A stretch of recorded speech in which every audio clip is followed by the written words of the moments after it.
যে ছেলে কোনোদিন কোনো খেলাধুলা পর্যন্ত তেমন করতে দেই নাই, যে কোথায় গিয়ে ব্যথা পেয়ে আসবে, কোথায় কি হবে, সে ছেলে চোরামানার পেয়ে গেল।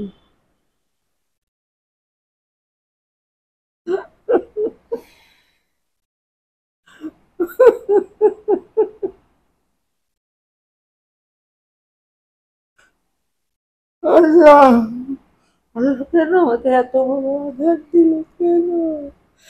সবাই বলতো, ও আমাকে এভাবে বুঝাচ্ছে যে আম্মু ওর কত রোড অ্যাক্সিডেন্ট হচ্ছে না, এখন বিমান হঠাৎ অ্যাক্সিডেন্ট হয় দেখে সবাই জানতে পারে, তাহলে রোড অ্যাক্সিডেন্ট হচ্ছে না, মানুষের যেখানে আমি ঘরে বসে বসে আমার মৃত্যু হতে পারে না আম্মু, তুমি যে এত টেনশন করো, আমার যেখানে মরণ থাকে প্রতিদিন তো আমি আল্লাহর কাছে কত বলতাম যে আল্লাহ ওকে তুমি হেফাজতে রেখো, তোমার হেফাজতে আমি রাখছি করছি, আমার চাইতে আর অনেক বেশি হায়াত চাইতাম প্রতিদিন আল্লাহর কাছে যে আমার সন্তানের হায়াত অনেক, আল্লাহ তো আমার দোয়া কবুল করলেন। ওই যে একটা কথা, দর্শক, মায়ের মনে নাকি সবার আগে জানান দেয় আল্লাহ, এটাই বাস্তবতা। সবসময় আমার, সবসময় আমি ভয় থাকতাম যে কোনো একটা আনন্দের অনুষ্ঠানে গেলে বা কোনো, কিন্তু আমার ভিতরে সবসময় ওর জন্য টেনশন থাকতো, মানে ভিতরে ভিতরে আমি হাসি খুশি বাইরে হাসতেছি করতে, কিন্তু ওর প্রতিদিন আমি, ও যখনই টেলিফোন করতো, বাবা তুমি সাবধানে ফ্লাইং করো, বাবা তুমি সাবধানে ফ্লাইং করো, এরকম কত বলছি বুঝাইছি। মনের মধ্যে একটা অন্যরকম সব একটা কষ্ট। মানে সব সময় ভয়। ও যখন থেকে এয়ারফোর্সে গেছে তখন থেকে প্রতিটা দিন ওর জন্য, মানে আমি প্রতিদিন আমি জিজ্ঞেস করতাম যে বাবা তুমি কি আজকে ফ্লাইং আছে তোমার, যেদিন না করতো যে না আম্মু আমার ফ্লাইং নেই, সেদিন আমি অনেকটা শান্তি পেতাম। আহ, আর যেদিন বলতো যে আম্মু ফ্লাইং আছে, আমি সব সময় খালি টেনশন নিয়ে থাকতাম, টেনশন নিয়ে থাকতাম। ছুটিতে আসলে আমি একটু রিল্যাক্স থাকতাম যে এখন তো ছুটিতে আছে, কোনো ঝামেলা মানে ঝামেলা নাই, ওর ফ্লাই ওই করবে না। টেনশনটা ফ্লাইংটা করবে না, মানে আমার আমার সব শেষ আর কি, আমার আর কিচ্ছু রইলো না, আমার কিচ্ছু রইলো না, সারা জীবন অনেক কষ্ট। আপনার মনের ভয় আর আপনার ছেলের স্বপ্নের মৃত্যু ঘটলো আসলে। আহা, দর্শক, আমরা এই মুহূর্তে আছি আসিম জাওয়াদের বাসায়, অর্থাৎ আপনারা জানেন যে ওনার কাজের সূত্রে উনি চট্টগ্রামে ছিলেন, চট্টগ্রামে না, তবে ওনার যে জন্মস্থান মানিকগঞ্জ, যে বাসায় ওনার বাবা মা থাকেন, সেখানে আমরা এসেছি। এটা আমি যেখানে বসা আছি, এটা হচ্ছে সে আসিম জাওয়াদের বাবা মায়ের ফ্ল্যাট। এখানে তিনি কিছুদিন পর পরই যখনই ছুটি পেতেন তার বাচ্চাদের নিয়ে, ওয়াইফকে নিয়ে বাসায় এসে ঘুরে গেছেন। মৃত্যুর কিছুদিন আগে আমরা যতবারই নিউজ করেছি দেখেছি, মৃত্যুর কিছুদিন আগেও নাকি উনি এখানে এসে সময় কাটিয়ে গেছেন বাবা মার সাথে, যেহেতু তিনি বাবা মার একমাত্র সন্তান, সুযোগ পেলেই চলে আসতেন। দেখতে পাচ্ছেন আমি ওনাদের ড্রয়িং রুমে বসে আছি, আমার পেছনে আসিম জাওয়াদের ছবির ড্রয়িং রুমে বসে, আমি ড্রয়িং রুমে আছি, এখানে ছবির অভাব নাই, পাশে ওনার মা আছেন বসা, ওনার মার সাথে আমরা কথা বলবো। দেখেন পুরোটা ঘর জুড়েই কিন্তু একমাত্র সন্তান, বলার অপেক্ষা রাখে না কিছু। আমরা একটু মার সাথে কথা বলবো, আন্টির সাথে কথা বলবো। আন্টি, আসলে আমি ওনাকে পরিচয় করিয়ে দেওয়ার মতো কিছুই নাই, হয়তো উনি কোনো সেলিব্রিটি না, কিন্তু নেট জগতে আসিম জাওয়াদের বীরত্বের ঘটনায় উনি কিন্তু এখন আহ সবার প্রশংসা, সবার দোয়া যেমন পাচ্ছেন, ওনার পরিবারকে এখন চেনে না এমন মানুষ এখন খুঁজে পাওয়া দুষ্কর। তো ওনাকে আসলে দেখি বুঝতে পারছেন যে উনি আসিম জাওয়াদের মা। আমি আন্টি বলতে অভ্যস্ত না, আমি খালাম্মা বলতে অভ্যস্ত, তাই খালাম্মাই বলতে চাই। বাসায় এখন এভাবে কি একাই ছিলেন? আপনার বাচ্চা যখন, ছেলে যখন চট্টগ্রামে থাকতো, তো কতদিন পর পর ধরেন আসতো যখনই সুযোগ পাইতো? যখন সুযোগ পেত তখনই আসতো, ঈদের মধ্যে এসে তো 6 তারিখে আসলো, 14 তারিখে, 11 তারিখে ঈদ ছিল, 14 তারিখে চলে গেল, এই শেষ, আর আসেনি, আর আসেনি। এই জন্য আসার কথা ছিল একটা কোর্স করার জন্য, আমাকে বলছিল আম্মু আমি জুনে আসতেছি, আর আসেনি, আর আসেনি, ওই বাসায় আর আসবে না, আর আসেনি। আমি একাই থাকছি, আমি ক্যান রোড স্কুলে টিচার ছিলাম, আমি রিটায়ার্ড করার পর থেকে এখানে আমি একাই থাকি। আমার বাবা সবসময় 2-1 দিন ছুটি পেলে এখানে আসতো, আমার বাবা এখানে আসতো, একদিন ছুটি পেলেও চলে আসতো আমাকে দেখার জন্য। এই যে আপনার ছেলে এত সহজে মানে কি বলবো আপনার কোল ছাড়া হয়ে গেল, হয়তো ওনাকে কেউ ভুলবে না, ওনার যে অসীম সাহসিকতা উনি দেখায় গেছেন, কিন্তু এত অল্প বয়সে চলে গেলেন। ওনার নিশ্চয়ই আরো অনেক স্বপ্ন ছিল। অনেক স্বপ্ন ছিল ওর। ওর অনেক স্বপ্ন ছিল, অনেক স্বপ্ন। আমি তো ছোটবেলা থেকে, ও আমার একমাত্র ছেলে ছিল। আমার ফার্স্ট জয়েনিং ছিল চট্টগ্রাম ক্যান্টনমেন্ট স্কুলে। ওকে অনেক ছোটবেলা থেকেই আমি সাথে করে স্কুলে নিয়ে গেছি, যেহেতু আমি কোনোদিন কোনো আমার হেল্প নেওয়ার মতো কোনো লোক আমি কখনো রাখিনি। আমি একাই আমি ওকে সবকিছু করছি।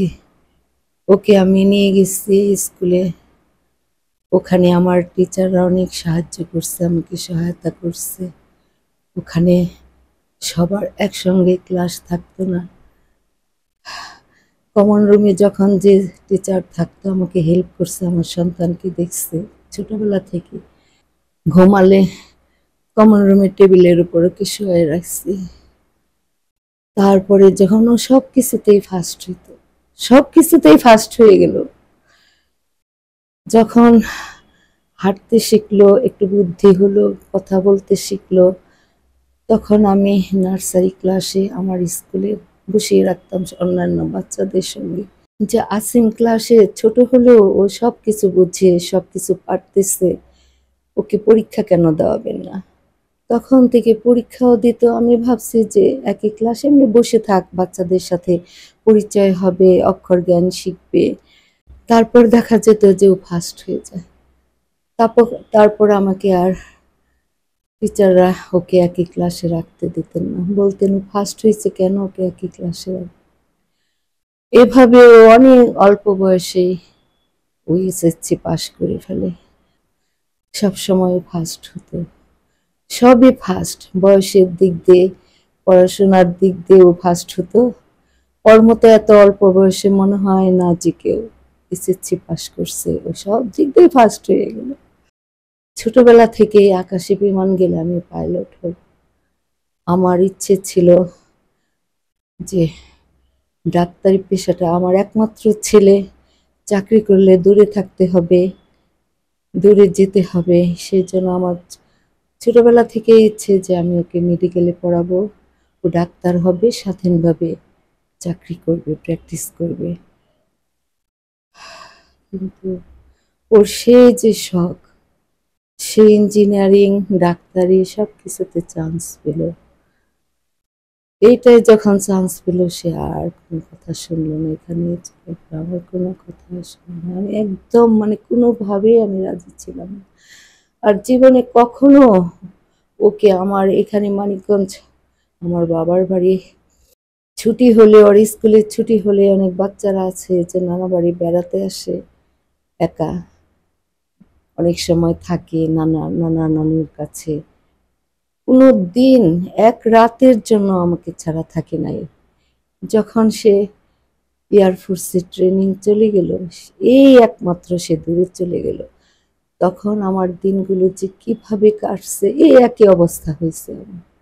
আমার বুকটা খালি করে দিয়ে সে ট্রেনিং অবস্থায় চলে গেল। অনেক কষ্ট, অনেক তারপরেও মানে এতটুকু করে নাই। ওই যে ওর নেশা, ওইটা বিমান চালাবে, ওর যে একটা ব্রেনের ভিতর, যে ছেলে কোনোদিন কোনো খেলাধুলা পর্যন্ত তেমন করতে দেই নাই, যে কোথায় গিয়ে ব্যথা পেয়ে আসবে, কোথায় কি হবে, সে ছেলে চোরামনার পেয়ে গেল।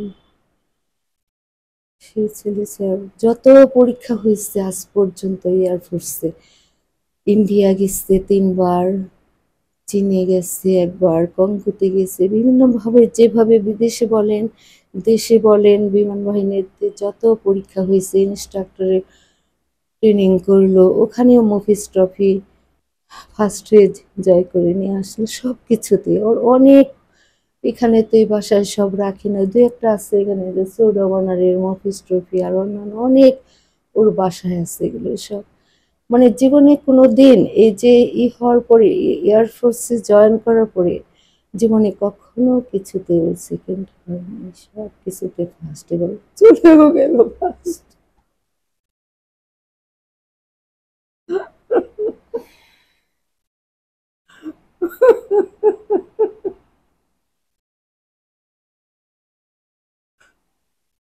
আল্লাহ, আল্লাহ কেন আমাকে এত বড় আঘাত দিল? কেন, কেন আমাকে অনেক, কোনো সন্তান মায়ের এত বাধ্য থাকে না, কখনো না, কখনো না। একদিনের ছুটি পেলেও ঢাকায় কোনো কাজে আসলেও বলতো আমি আম্মু আসতেছি, আমি ওকে আসতে দিতাম না। বাবা, তুমি এক রাতের জন্য, একটু সময়ের জন্য কেন আসবে? তুমি জার্নিতে কষ্ট হবে, রেস্ট, তার চেয়ে তুমি চিটাগাং চলে যাও, পরে যখন বেশি ছুটি পাও তখন এসো। এক রাতের জন্য অনর্থক এখানে এসে এত কষ্ট করার কোনো দরকার নেই। প্রতিদিন আমি একা থাকি, সেজন্য প্রতিদিন সে অফিসে এসে একা থাকি বলে মনে করতাম আম্মু রাত্রিবেলা কোনো সমস্যা হলো না কি হলো, অফিসে এসেই আগে আমাকে টেলিফোন করে বলতো, আম্মু তুমি ঘুম থেকে উঠছো, তোমাকে ডিস্টার্ব করলাম? আমি বলি, না বাবা, আমি তো শুয়ে আছি, কিন্তু আমি ঘুমে না, তুমি খেয়ে নাও, নাস্তা খেয়ে নাও। যখন এত বিজি থাকতো, ফ্লাইং নিয়ে অনেক টেনশনে থাকতো, থাকতো, যখন সময় পেত সব সময় আমার সাথে আমাকে খবর, বাসায় গেলে ভিডিও কল করে করে ওর বাচ্চাদের দেখাতো, ওর বাচ্চারা কিভাবে কি করতেছে। নতুন, ওর এক 9 মাসের বাচ্চা আসছে, ও নতুন নতুন অনেক কিছু শিখতেছে, দেখাতো, দেখো ওই যে কেমন করে দাঁড়াচ্ছে আমাকে ধরে ধরে, ওর দাঁত উঠছে আম্মু, এই হয়েছে সেই হয়েছে। বাসায় গিয়ে মানে আমাকে সব সময় ওই ইগুলো দেখাচ্ছে। আর বাসায় আসতে খুব পছন্দ করতো, মাই সুইট হোম এরকম বলতো, স্ট্যাটাস দিত আগে যখন ট্রেনিং অবস্থায় ছিল, মাই সুইট হোম, মানে বাসা খুব পছন্দ করতো। একদিন ছুটি বেশি থাকার জন্য বাসায়, যেদিন ছুটি পেত, অফিস ছুটি হয়ে যেত, যে ওই দিন রেস্ট নিয়ে পরে আসবে, সেটাও করতো না। ও চেষ্টা করতো ওই দিনই চলে আসার জন্য, মানে বাসায় যাতে একটা দিন একটু বেশি থাকতে পারে। আহ, আহ। যখনই আমি কিছু বলতাম, আম্মু এই যে রোজার আগে আমার উমরা করতে যাওয়ার ইচ্ছে ছিল, মোটামুটি ও একা আমাকে যেতেই দিবে না, বলে না আম্মু যেও না। তারপরে আমি করছি যে বাবা পরে আবার তোমাকে নিয়ে যাব। পরে পাসপোর্টে একটু সমস্যা ছিল, মানে মেয়াদ শেষ হয়ে গেছে, আমি ওটা খেয়াল করি নাই, যাওয়া হলো না। পরে আমি ভাবছি ঈদের পরে যাব। ছেলের সাথে? না, ও তখন যেতে পারবে না, না, ওই ওই যে যে, পরে, ঈদের পরে। হ্যাঁ ঈদের পরেও মানে একাই যেতে চাইছিলাম। তখনও আমাকে নিষেধ করলো যে আম্মু সেই তোমার আগে যাওয়াই হলো না, রোজার আগে আমার জুলাইতে একটা পরীক্ষা আছে, শেষ হলে আমি তো আমিও যাব, আমারও যেতে খুব ইচ্ছে করতেছে। এই শেষ গেল যে আমাকে নিয়ে এসে উমরা করতে যাবে জুলাই আগস্টে। মাকে নিয়ে ওমরা করা হইলো না? ওর খুব ইচ্ছে ছিল, মানে যে আমি একা যেতে চাইছে, আমাকে নিষেধ করছে শুধু, আম্মু আমি নিয়ে যাব, আমি যাব, আমারও যেতে ইচ্ছে করতেছে, আমি যাব, আমি যাব। পরে ভাবছি সবাই যাব একসাথে, বলে আমার ও বাচ্চা দুজন খুব ছোট, বলে ছোট বাচ্চা নিয়ে সম্ভব হলে সবাই যাব, না হলে তোমাকে নিয়ে আমি করে আসি, এরকম বলছে। আরে ও কত স্মৃতি, এগুলো কিভাবে বোঝাবো আপনাদের, কিভাবে বোঝাবো? কখনোই বোঝানো সম্ভব না। না, অনেক অনেক অনেক মার আপনার মনের কথা, আপনার সাথে বাচ্চার সম্পর্কের কথা কিভাবে আপনি বোঝাবেন? এত হেল্পফুল ছিল, সবাইকে ও খুব ভালোবাসতো, যেমন ওর বউকে ভালোবাসতো, তেমন ওর সন্তানদের ভালোবাসতো, তেমন আমাকে ভালোবাসতো, তেমন সবাইকে ভালোবাসতো। এই যে ও ইন্ডিয়া কোর্স করতে গেল, তখন আমার আম্মা অসুস্থ ছিল, চেন্নাই চিকিৎসা করার জন্য গেল, আমাকে টেলিফোন করে শুধু বলতো, আম্মু তুমি নানুর জন্য দোয়া করো। কোর্সে এত চাপ, একটা কোর্স করতে গেলে অনেক চাপ, তারপরও শুধু এমন ভাবে মানে ও সবসময় করতো যে সময় বের করার জন্য, যে কখন আমি নানুর কাছে যাব, কখন নানুকে দেখব, কখনই করব, মানে সবার প্রতি ওর অনেক ভালোবাসা ছিল, সবাইকে অনেক ভালোবাসতো, অনেক অনেক ভালোবাসছে ও, সবাইকে অনেক ভালোবাসছে। সবাইকে অনেক ভালোবেসে গেছে। পাইলট হওয়ার চিন্তাটা কত বছর বয়সে ওনার? ওই ছোটবেলা থেকে যখন আকাশে বিমান উড়ে যেত তখন থেকেই সবাইকে বলতো আমি বিমান চালাবো, আমি বিমান চালাবো। মানে এগুলি কি আপনারা বাসায় আলোচনা করতেন না, সে নিজে থেকেই তার নিজে ভিতরে? থেকে ওই যে আকাশে উঠতে দেখতো, বিমানের শব্দ পেলে গিয়ে বিমান দেখতো বারান্দায় দাঁড়িয়ে, ছাদে দাঁড়িয়ে, তখন থেকে ওর ভিতরে এটাই হয়ে গেছে। আমি তো কোনো দিন মানে কোনোভাবেই রাজি ছিলাম না, আমি কোনোভাবেই ওকে করতে চাইনি। এই যে আপনি কোনোভাবে রাজি ছিলেন না, আপনার মনের মধ্যে একটা কি ভয় কাজ করতো? হ্যাঁ, আমার ভয় কাজ করতো সব সময়, কেন জানি এরকম হবে বলেই মনে হয়। এই যে ও যাওয়ার পর থেকে আমার মানে প্রতিদিন মানে আমি, সবাই বলতো, ও আমাকে এভাবে বোঝাচ্ছে যে আম্মু ওর কত রোড অ্যাক্সিডেন্ট হচ্ছে না, এখন বিমান হঠাৎ অ্যাক্সিডেন্ট হয় দেখে সবাই জানতে পারে, তাহলে রোড অ্যাক্সিডেন্ট হচ্ছে না মানুষের, যেখানে আমি ঘরে বসে বসে আমার মৃত্যু হতে পারে না আম্মু, তুমি যে এত টেনশন করো, আমার যেখানে মরণ থাকে প্রতিদিন তো আমি আল্লাহর কাছে কত বলতাম যে আল্লাহ ওকে তুমি হেফাজতে রেখো, তোমার হেফাজতে আমি রাখছি করছি, আমার চাইতে আর অনেক বেশি হায়াত চাইতাম প্রতিদিন আল্লাহর কাছে যে আমার সন্তানের হায়াত অনেক। আল্লাহ তো আমার দোয়া কবুল করলো, আল্লাহ আমার দোয়া কবুল করেনি।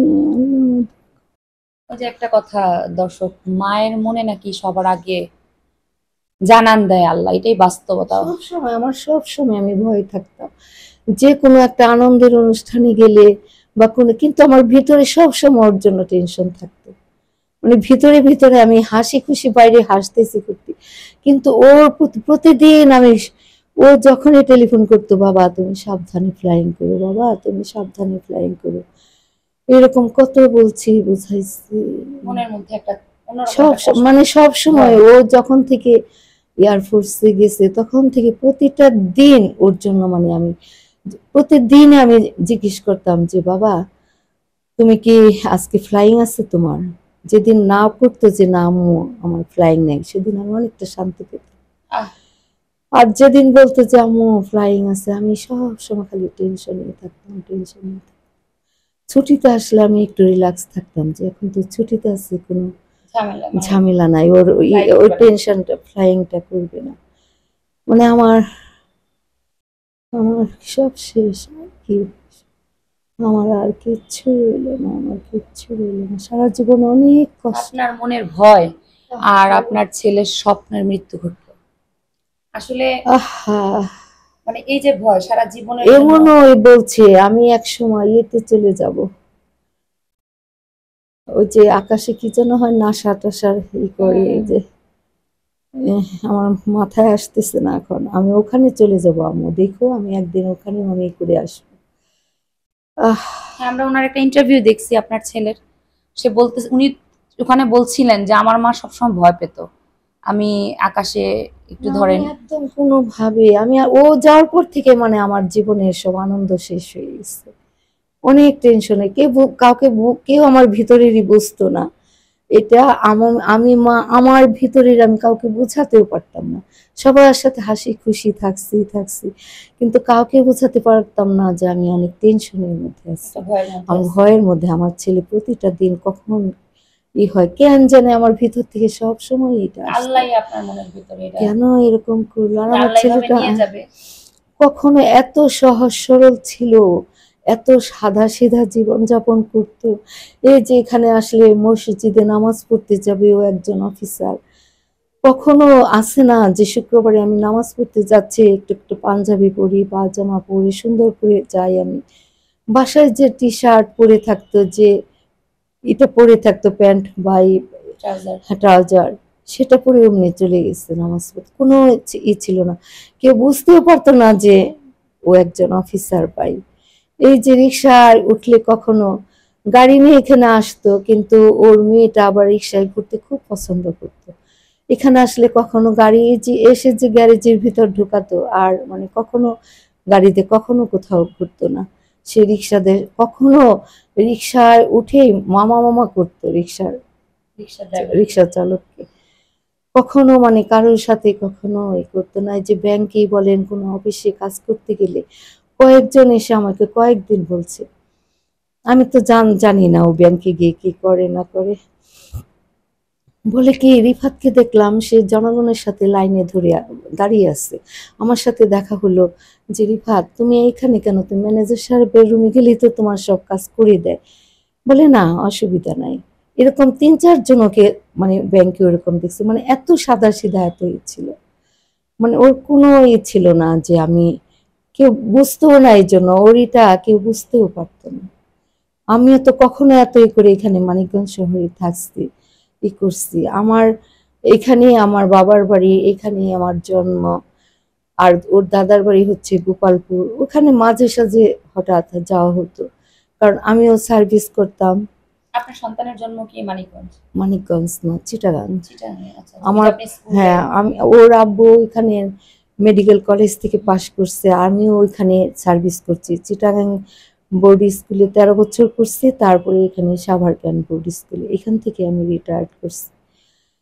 তখন ওখানে মানে ওখানে ওর জন্ম, ওখানকার মেডিকেল কলেজে ওর জন্ম, ওখানেই মানুষ হয়েছে। আমি সার্ভিস করতাম, ওই হঠাৎ বাবার বাড়ি আসতাম, শ্বশুর বাড়ি যাইতাম, এই এতটুকুই আর কি। একটা সন্তানকেই আঁকড়ে ধরে বেঁচেছিলেন।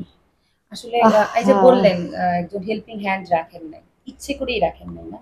ওই যে সার্ভিস করতাম তো, মানে ওইটা ভরসা পেতাম না যে বাসায় ওকে কার কাছে রেখে কার কাছে রেখে যাবো, এই করবো। আমার সাথে ছোটবেলা থেকে, মানে আমার সাথে সারাক্ষণ, স্কুল থেকে কখনো সে প্রাইভেট করতো না, কখনো না। এই ইয়েতে এসে, এই যে পাবলিক কলেজে এসে, এখানে পাবলিক স্কুল অ্যান্ড কলেজে পড়াশোনা করছে, এখানে এসে সে কোচিং ক্লাসটা করতো। কোচিং ক্লাসটা সে রেগুলার করতো, স্কুল ছুটির পর কোচিং ক্লাস করতো। আমার স্কুল ছুটি হয়ে যেত, আমার স্কুলে, আমার স্কুলও তো ক্যান্টনমেন্টের ভিতরেই, আমি ওর জন্য ওয়েট করতাম, আমার স্কুলে বসে থাকতাম। ওর কোচিং ক্লাস শেষ হলে ওকে নিয়ে তারপরে বাসায় চলে যেতাম। মানে মা তখন ছেলের একটা ছোট্ট জগৎ ছোট্ট আপনাদের। জগৎ ছিল সব সময়। মানে ও পছন্দ করতো না প্রাইভেট করতে, সব সময় আমি রান্না করতে গেলে, তখন তো, এখন তো এই যে ইয়ের অবজেক্টিভেরই প্রশ্ন, তখন তো আমরা যত নোট করে পড়াশোনা করতে পারতাম, রেজাল্টটা তো ভালো হতো। আমি রান্না করতে গেলে পিছনে পিছনে আমার ঘুরতো, আম্মু তোমার রান্না কখন শেষ হবে, আমাকে এই নোটটা করে দিয়ে যাও, আমাকে বুঝিয়ে দিয়ে যাও, এটাই করে দাও। খুব আগ্রহ। হ্যাঁ, বইয়ের মধ্যে সব ইংলিশের প্যারাগ্রাফ বলেন, বাংলা রচনা বলেন, সব থাকতো না। অনেক কিছু বই থেকে ওই নিজে নিজে সংগ্রহ করে, ওই নিজে নিজে নোট করে পড়াশোনা করতো। আবার যখন ওগুলো পেতো না, আম্মু আমার এটা খুব দরকার, কালকে ক্লাসেই করতে হবে, তুমি আমাকে এটা নোট করে দিয়ে যাও আম্মু। মানে আমার প্রতি মানে খুবই ছিল, মানে পড়াশোনার এটা যাতে আমি মানে ওকে পড়াই, এরকম ও চাইতো আর কি। মানে আমি ছাড়াও প্রাইভেট অন্য কারোর কাছে পড়তে চাইতো না, এরকম করতো। আরে বাবা রে, আমার বাবা। আর খুব, ওই যে বললাম, সাধারণ জীবন যাপন করতো। এই যে এইবার মাত্র, এর আগের বার এসে আমি খুব অসুস্থ ছিলাম, আমার নিউমোনিয়ার মতো হয়েছে। এইবারই মানে আমাকে এত বকা দিল, হয়েছে কি, এসে মানে ওই যে ফ্রিজ খুলে দেখছে যে, এমনি ফ্রিজ আমি পরিষ্কার সবকিছু মতোই রাখছি, ওই যে হঠাৎ দু একটা ওই যে চীনা তেলাপোকা না কি যেন বলে, চায়না তেলাপোকা, ওইগুলো দেখছে, এসে একটা ওখানে ঢুকে রয়েছে, পুরা সবকিছু নামিয়ে আমার ফ্রিজ একদম পরিষ্কার করে দিয়ে গেল নিজের হাতে? নিজের হাতে। তারপরে এবার এসে কি করছে, আমি মানে অসুস্থ দেখে, ওরা ঈদের 2-1 দিন আগে আসার কথা ছিল, তারপরে ছুটি পেয়ে গেছে দেখে 6 তারিখে চলে আসছে। তখন আমাকে ফোনে বললো আমরা আসতেছি আম্মু। আমি অসুস্থ, শরীর নেই, সব বিছানা টিছানা ঘর টর পরিষ্কার করলাম। পরিষ্কার করার পর তখন আমি জিজ্ঞাসা করলাম, বাবা তোমরা কখন পৌঁছাবা বাসায়? তখন বলল যে আম্মু বিকেলের দিকে আমরা এসে পৌঁছবো। তারপরে আমি সবকিছু গুছানোর পর, বিকেল বলছে দেখে আমি মানে করতেছি যে এখন ঘরটা মুছে ফেলি, রান্না টান্না করলাম, ঘরটা গুছিয়ে ওরা আসতেছে খাবে, করে ঘর পুরোপুরি মানে আমি পরিষ্কার করতে পারি না, মুছতেছিলাম। তারপরে ওরা যখন মানে রাস্তায় জ্যাম ছিল না বলে অনেক আগেই পৌঁছে গেছে আর কি, 2-1 ঘন্টা আগে ওরা পৌঁছে গেছে। এসে দেখি মানে কলিং বেল টিপতেছে, দরজা খুলে দেখি ওরা সামনে। প্রতিবার তো দরজাটা খুলি, নাতি নাতনি থাকে, আমি ঝাঁপড়ি খুলে নেই, ই করি, ও হাসিটা দিয়ে ঘরে ঢুকে। তারপরে দেখছি যে আমি ঘর মুছতেছি, এসে আমাকে অনেক বকাবকি করলো যে আম্মু তুমি সারা জীবন সব কিছু একা করছো, করতে চাও, এখন কি তুমি সেটা পারবা? তুমি কেন একটা হেল্প নেওয়ার জন্য একজন লোক রাখো না? অনেক বকাবকি করলো। অনেক বকাবকি করে কি করলো, আমার হাতের থেকে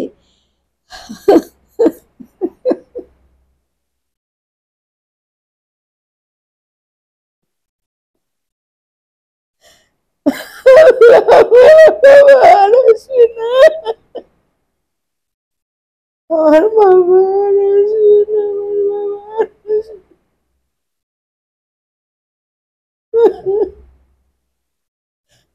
আমার বাবা আর আসবে না।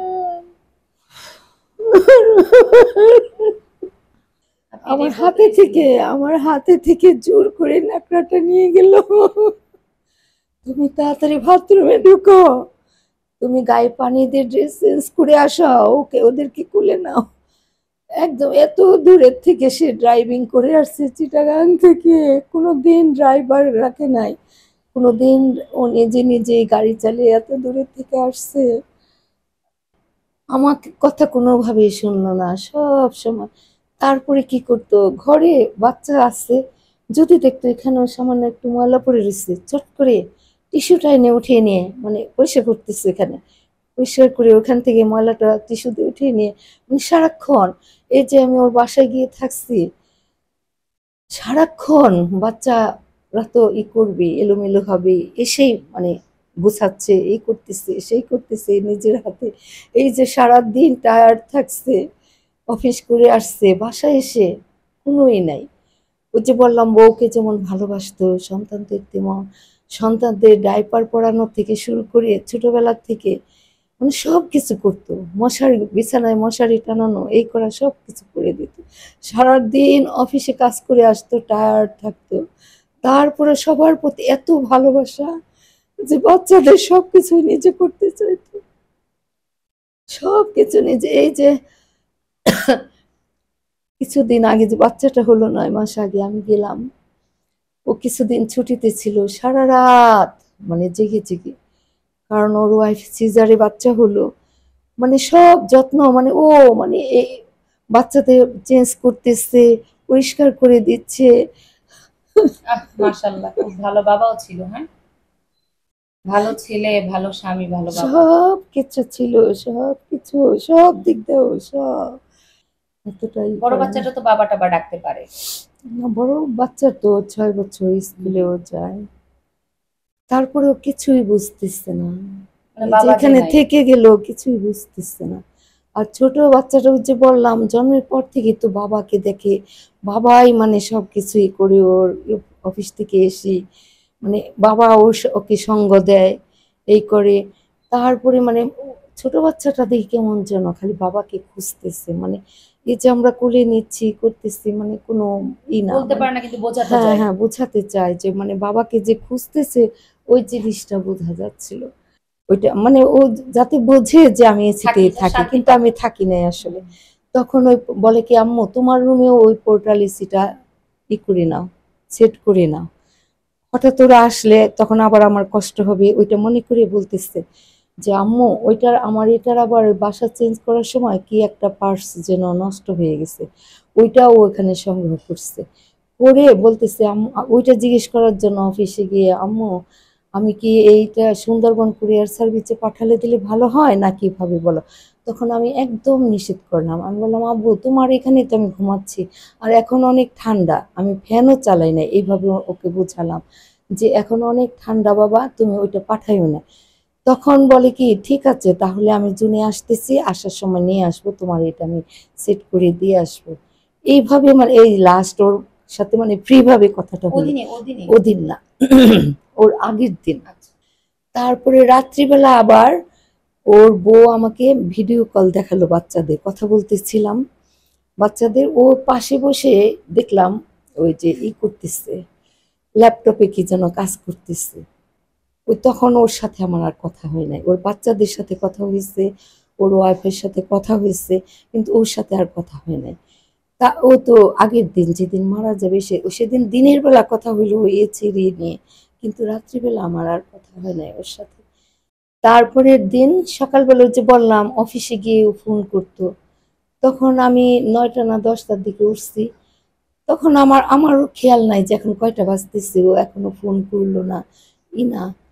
দর্শক, আমরা এই পর্যন্ত যত জায়গায় নিউজ দেখেছি, আমরা নিজেরাও করেছি, এই যে মার মনের ভিতরে একটা ভয় ছিল, আমার ছেলেকে আমি পাইলট হতে দিব না, এই যে একটা আতঙ্ক ওনার, কিন্তু সে আগে থেকেই ছিল। আজকে হয়েছে ব্যাপারটা কিন্তু তা না।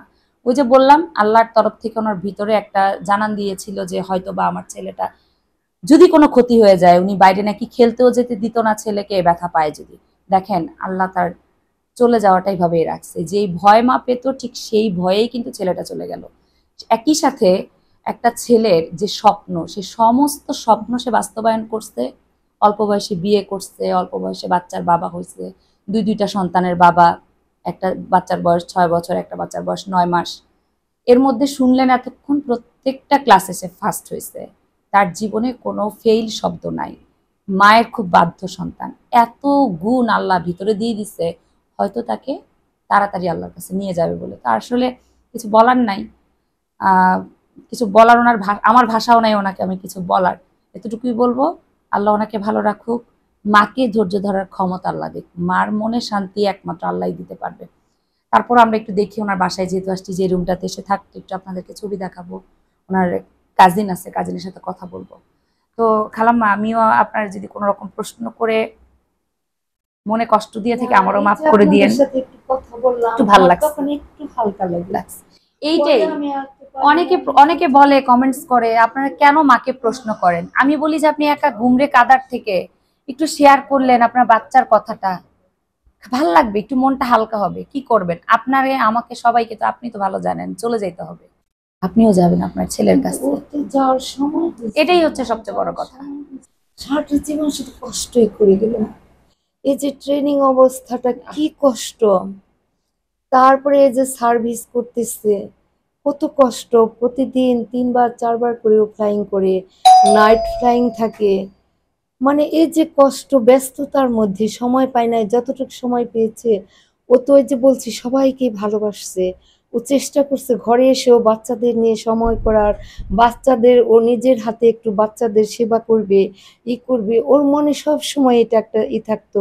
এখানে আসলে যে বললাম মায়ের, আর আমাকে রান্নাঘরে আসলেই ও আমাকে রান্নাঘরে যেতে মানে অনেক পীড়াপিড়ি করে আমি রান্নাঘরে গেছি, যখন ওরা শুয়ে থাকছে বা ঘুমিয়ে থাকছে ওই রুমে থাকছে, জোর করে লুকিয়ে লুকিয়ে রান্না করছি যে আম্মু আমরা কয়েকদিনের জন্য আসছি, আমরা বাইরে অর্ডার করিয়ে নিয়ে আমরা খাবো সবাই একসাথে বসে, কেন তুমি সময় নষ্ট করবা, তুমি রান্নাঘরে গিয়ে রান্না করে। মানে আমাকে ঢুকতেই দিত না। তখন আমি বুঝাইছি বাবা আমার কি মন চায় না যে আমি একটু রান্না করে তোমাদের খাওয়াই? হ্যাঁ তুমি তো ওখানে গেলেই করে রান্না করে খাওয়াও, এই করো সেই করো, বেড়াতে গেলেও আমি একটু মানে টুকটাক একটু যে চেষ্টা করি যে ওখানে গেলে। আর আমার এখানে আসছো তুমি, আমি তো একটু চেষ্টা করবোই বাবা, আমার আমার তো ইচ্ছে করে।